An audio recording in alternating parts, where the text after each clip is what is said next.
Doctor గారు, మా అమ్మకి ఏం కాలేదుగా? తను ఎందుకు ఇంకా లేవట్లేదు? Nothing to worry.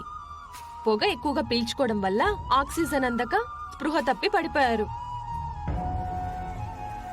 కాసేపట్లో ఆవిడ స్పృహలోకి వస్తుంది. ఇప్పుడు ఇంజెక్షన్ ఇచ్చాను కదా, ఒక పావు గంటలో తనకు మెలకు వస్తుంది. ఒకవేళ అలా లేవకపోతే నాకు ఇన్ఫార్మ్ చేసి హాస్పిటల్లో జాయిన్ చేయండి. అలాగే డాక్టర్.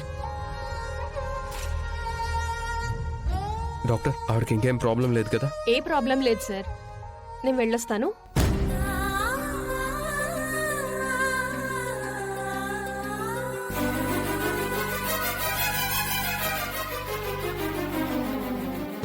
క్రిష్, ఇలా రా.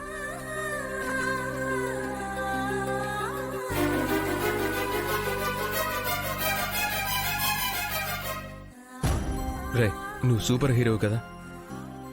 సూపర్ హీరో ఎప్పుడైనా ఇలా ఏడుస్తాడా? ఏడ్వరు. మరి నువ్వెందుకు ఇలా బాధపడుతున్నావు? మీ అమ్మగారికి ఏమీ కాదు, ఇప్పుడే డాక్టర్ చెప్పారు కదా. కాసేపట్లో స్పృహ వస్తుంది. చాలా థ్యాంక్స్ సార్. ఈరోజు మీరు మాకు చాలా హెల్ప్ చేశారు సార్. ఇందులో నాదే ఉందిరే హర్ష. టైంకి మనం వైద్యం చేయించాం కదా, ఆవిడకి ఏమీ కాదు. మీరు ధైర్యంగా ఉండండి. క్రిష్, నువ్వు ధైర్యంగా ఉండాలి.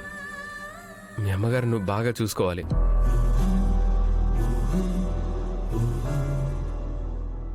హర్ష, ఏదైనా ఎమర్జెన్సీ ఉంటే నాకు ఎప్పుడైనా ఫోన్ చేయొచ్చు. I will arrange everything. Thank you so much sir. ఆమె నాకు చేసిన హెల్ప్ కంటే నేను చేసింది చాలా తక్కువ హర్ష.